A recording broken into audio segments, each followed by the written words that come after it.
విజయ్ కుమార్ ఏం చేస్తుంటారు? ఆటో నడిపిస్తాను. ఎన్నాళ్ళ నుంచి అండి సుమారుగా? 40 సంవత్సరం అయింది. 40 సంవత్సరాల నుంచి. ఇప్పుడు తెలంగాణలో మొన్న ఎలక్షన్ జరిగినాయి, కాంగ్రెస్ పార్టీ అధికారంలోకి వచ్చింది. ఈ ఉచిత పథకాలు అనేవి ఎక్కువ ఇస్తుంది. అందులో మీ ఆటో డ్రైవర్లకు ఇబ్బంది వచ్చేది ఏంటంటే ఉచిత బస్సు అనేది ఎక్కువ పెట్టారండి. దానివల్ల మీకు గిరాకీలు ఏమైనా తగ్గినాయా? బాగానే ఉందని అస్సలు గిరాకీ లేదు. గిరాకీ లేదండి. మీరు షేరింగ్ ఆటో అండి మామూలుగా Rapido meter auto. Okay, local తిరిగితే ఆటో. ఇప్పుడు మీకు దాని విధంగా ఏ విధంగా నష్టం వస్తుందండి మీకైతే? బస్ ఫ్రీ అంటే లేడీస్కి ఏమైందంటే ఫ్రీ ఉన్నావు అన్నట్టు అందరూ పోతున్నారు. మగోడైతే ఎక్కుతాడు ఒక మాట.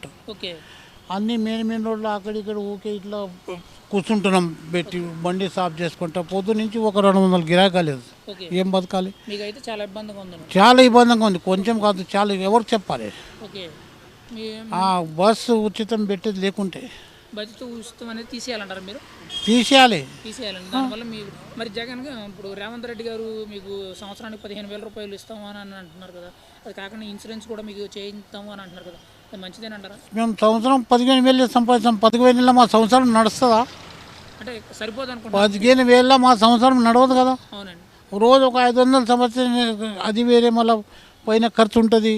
ఓకే, మీకైతే నెలకు 15,000 అనేది సంవత్సరం 15,000 సరిపోతాయా? రోజు ఒక 500 నెలకు 15,000 వస్తాయి. ఒక మాట అంటున్నాను నేను. ఓకే, ఇప్పుడు 500 వస్తాయి, ఇప్పుడు 6 వస్తాయి, ఇప్పుడు 7 వస్తాయి. ఓకే, మీకైతే దానివల్ల ఉచిత బస్సు వల్ల ఇబ్బంది అని అంటారు? చాలా ఇబ్బంది ఉంది. కొంచెం ఇబ్బంది కాదు. ఎవరికి చెప్పాలి? ఈ ఉచిత బస్సే కాకుండా ఇంకా కాంగ్రెస్ వాళ్ళు ఇంకా ఉచిత పథకాలు ఎక్కువ ఇస్తున్నారండి. అది మంచిది అంటారా, లేకపోతే జనాలు సోమరిపోతులు చేయడం అంటారు? అంత లాస్ ఇది.